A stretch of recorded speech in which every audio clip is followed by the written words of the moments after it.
hope you learned a lot from identifying your triggers and spent some time determining what your future positive response will be.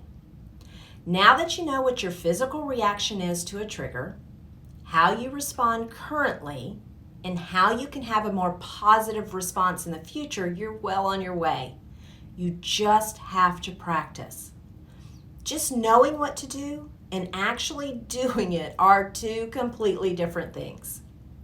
Your current response to your triggers is a reaction that you have developed over years of practice. In fact, it's the reason you respond the way you do. Remember Amy? When you're triggered, Amy goes into action based on past behavior.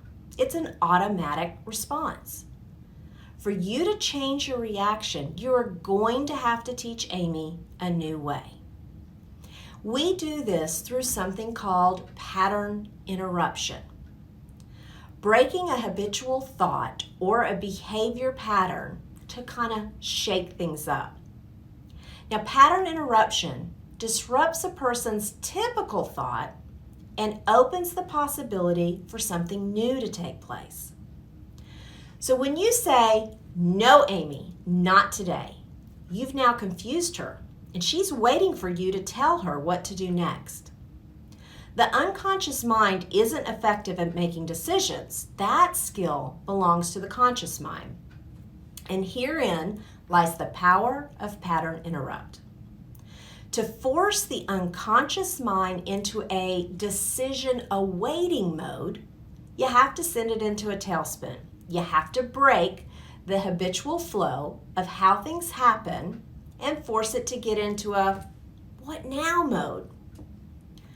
So when Joey, Mr. Analytical, once again goes into all the detail of why we can't move forward on this great new project, my triggered response is frustration and anger.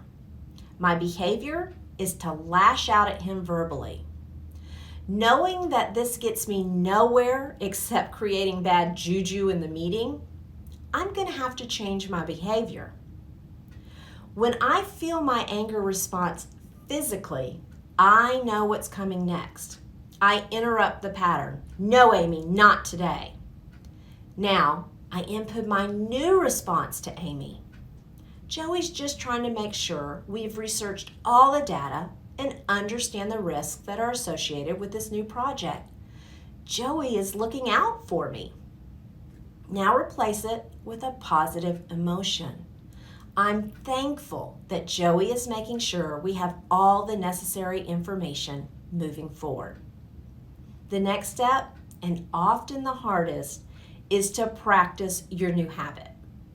Every time you know that you will have a meeting where Joey is involved, practice how you are going to change your response to Joey. Consistency and repetition are necessary for you to create a new pattern and to learn to do things differently than you have in the past. Whatever new behavior you've come up with needs to be your new go-to. Now, be patient with yourself as you work through the process and practicing the technique. Get an accountability partner that can help you when you are going through this process. Developing the skill set for creating a pattern interrupt can help you learn new behaviors that are going to lead you powerfully forward towards living a more intentional, passion-filled life.